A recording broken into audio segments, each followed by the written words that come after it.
Ganito ang hitsura ng healer, kalbong asul at pula. Yun lang? Kaya pala si Bluey ay itim at si Bingo ay puti.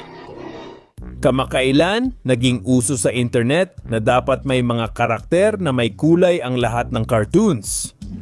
Hindi nila ito maayos sabihin, parang pinipilit lang, tapos kapag di nila nakita, nagagalit at nagwawala sila. Pinaka-ironic, kadalasan hindi mahalaga ang mensahe ng cartoon, kundi ang nararamdaman nilang dapat ugali ng karakter. Hindi dahil sa pagsusuri, kundi gusto lang nila ng afro na karakter para may representasyon.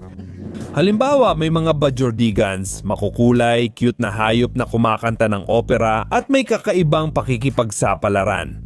Pero hindi pa rin tumigil ang tsismoso at sinabing, hindi dapat itim ang kaibigan kong si Pablo. Bakit? Dahil expressive, intense, mahilig sumayaw at madaling ma-excite ang karakter. Baliw. Ibig sabihin, sinasabi nila na kapag malikot at may dating, hindi pwedeng maging puti ang taong to. Pagkatapos, sina Tyrone at Uniqua ay tinuturing din na may kulay base sa iniisip nilang pag-aasta ng mga taong may kulay. Walang konteksto, puro sobrang absurdong stereotype lang. May malalaking problema ang mga totol. Nagagalit pa sila dahil lang sa inosenteng fan art na ginawa para sa mga bajordi at pagpapahayag ng imahinasyon. Andito na naman ang mga kritiko na pinapakialaman kung sinong karakter ang dapat may kulay. Relax lang, sining lang naman to. Binigyan sila ng mga nasyonalidad na pati gumawa di alam na posible pala. Sinasabi ko, parang may kulang talaga sa utak nila at hindi lang ito ang nag-iisang halimbawa. Kinukritika rin nila ng matindi ang My Little Pony. Pakiusap, mga magagandang pony lang yan na may mahika at tumatalon sa cute nilang paraiso. Kahit sobrang aesthetic ng serye, may ilan pa ring nagrereklamo na walang itim na pony. Ano ba yan? Hindi naman sila mga demonyong pony o parang may niga pony tapos nagdagdag pa sila ng isang pony para lang masatisfy ang gusto nilang cultural representation. At ano sa tingin nyo? Agad nila yung kinategorya na parang trabaho nila. Totoo. Ipinakilala nila si Zecora, isang zebra na may kakaibang lahi, mas malakas ang accent at anong nangyari pagkatapos. Sabi nila, siya yung taga-Africa, makita lang zebra, iniisip agad na galing Africa, mga tambol at mahiwagang karunungan. Hindi yan representasyon pare, parang National Geographic lang sa Twitter. Pero pinakabago dito yung sa Phineas at Ferb. Bro, may problema talaga sa kulturang representasyon ng mga to. At sa totoo lang, karamihan sa mga nagsalita ay mga nagsasalita ng Ingles, ibig sabihin mga puti. Sila yung nagsabing pangit daw ang Phineas at Ferb na serye. Hindi raw sapat ang mga karakter na Aprikano-Amerikano para masabing may diversity, pero hindi lang naman sila ang basehan ng pagkakaiba-iba ng kultura. Sinasabi nilang walang karakter mula sa iba't ibang pinagmulan, pero nandyan si Baljeet na Indian, si Isabela na Latina, at ipinapakita rin ang iba't ibang accent, kultura at bansa. Pati si Doofenshmirtz ay Aleman at si Perry ay isang Australianong platypus, alien at semi-aquatic na mammal. Kaya anong tawag mo doon? Pero hindi.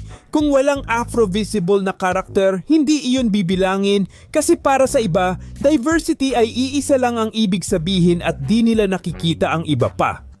At nangyayari ito sa napakaraming iba pang mga cartoon. Sa Arthur, ilang taon nang sinasabing si Brian ay pinapaboran dahil matalino, edukado at responsable. Matalino ka na pala ngayon, katangian na pala yon ng lahi. Kapag may totoong afro na karakter, nagrereklamo pa rin sila dahil iba raw ang pakiramdam. Sa madaling salita, kung hindi pasok sa dati nilang pantasya, wala nang kwenta para sa kanila. Sa Rugrats, sina Tommy at iba pa ay mga sanggol na malalaki ang ulo, pero si Susie Carmichael lang ang may responsibilidad na katawanin ang afro na komunidad. Dapat siyang magalang, matured, matatag at may mataas na moral kahit ang iba ay magulo at parang walang utak.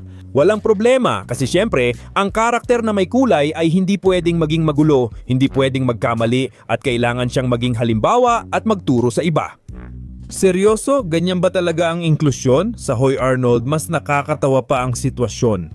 Sobrang diverse ng serye, may mga Latino, imigrante, iba't ibang accent, totoong mga komunidad at mga kwentong makatao.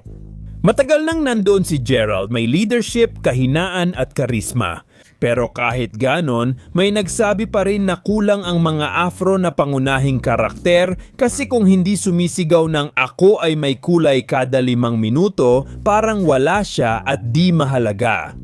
Sa oras ng pakikipagsapalaran, ang mga fans ang nagdesisyon na may kulay si Marceline dahil intense, dark, mahilig sa musika at rebelde siya. Minsan naiisip ko, saan nila nakuha ang ganitong konklusyon? Pero para sa kanila, ang prinsesang matamis ay sobrang puti, parang naka-steroids dahil siya ay problemado at kontrolado. Kahit kalahating demonyo at vampira si Marceline at survivor ng apocalypse, siya pa rin daw ang dapat may kulay dahil intense siya para maging puti. Sa Powerpuff Girls may mga nangyayaring kabaluktutan din, Bon. Siya ay kulay rosas, leader, kalmado at dahil lang doon siya ay kinikilala bilang puti. Si Borbuja naman, huwag na nating sabihin siya ay cute, kulay asul at ano sa tingin nyo? Dahil doon, siya ay puti. Pero si Belota ay matapang, palautos at mahilig makipaglaban. Siguro siya ang may kulay. Sabi nila, hindi bagay ang matitinding ugali sa ilang grupo. Pero sa engkanto, nag-iiba ang usapan. Ngayon, ang mga tao ang namimili kung sino ang mukhang Latino kahit lahat sila ay Latino. Na si Mirabel ay oo, na si Isabela ay masyadong maputi, na si Luisa ay mukhang Europeo. Ngayon, hindi lang nila gusto ng representasyon, kundi Latino na base sa kulay ng balat. Kung maputi ka, hindi ka Latino. Tapos, ginagawa pa nilang halimbawa ang The Proud Family. Oo, mahalaga iyon pero sobra rin ang mga stereotype, mga pamilyang palasigaw at labis na pagkakarikatura. Mag-ingat ka kasi kapag kinwestiyon mo ang stereotype, ikaw ang kontrabida. Pero kapag tinanggap mo lang, kakampi ka. Kapag itinuro mo yon, sasabihin nilang di mo naiintindihan ang kultura. Grabe ang luhika ng mga taong to. Panghuli, meron tayong halimbawa mula kay Gumball, kung saan si Darwin ay tinuturing nilang may kulay dahil lang sa siya ay kulay kahel at ampon jujujujuf. Pero sige, alam naman nating lahat hanggang sa puntong ito na mahalaga talaga ang representasyon. Tama, pero hindi sapat na magdagdag lang ng afro na karakter o pinturahan ng maitimang tao at sabihing ayos na. Ang tunay na representasyon ay ang paglikha ng mga karakter na may kakaibang personalidad, hindi basta ginagamit ang lahi bilang label o default. Kung ang pagkakaiba-iba ay binabase lang sa bilang ng karakter sa screen pero hindi isinasaalang-alang ang kultura, konteksto, kwento at detalye. Ibig sabihin, hindi totoong inklusibidad ang kailangan, kundi parang checklist lang na sinusunod ng karakter para mag-fit sa stereotype. At sa huli, ang pinaka-ironiko sa lahat ay marami sa mga cartoon na iyon ay ginawa para sa mga bata, para maging pangkalahatan, kakaiba o kamangha-mangha. May mga matatanda pa ring nagtatalo na parang pinag-aaralan sa sosyolohiya ang mga karakter. Walang masama sa pag-aanalisa, pero kakaiba humingi ng makatotohanang representasyon ng lahi sa mahiwagang pony gamit ang stereotypes bilang dahilan. Hindi kailangang bawat karakter ay isang tao at hindi lahat ng pagkakaiba-iba ay sakop ng isang kategorya.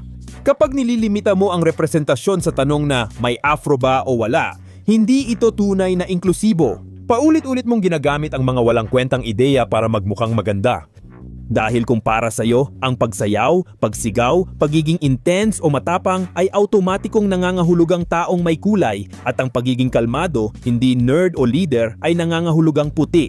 So, hindi mo naman talaga binabasag ang mga stereotype, pinapatibay mo lang sila pero may kasamang moral na ego? Sabihin nyo nga anong kulay si Dory o si Nemo o isda lang sila? Sige mga kaibigan, ano opinion nyo dito? Sa tingin nyo ba masusolusyonan to kung ilagay na lang si CJ sa lahat ng cartoons? Napansin nyo na ba ang mga kalokohan sa internet? I-comment ang sagot at magkita tayo sa next video.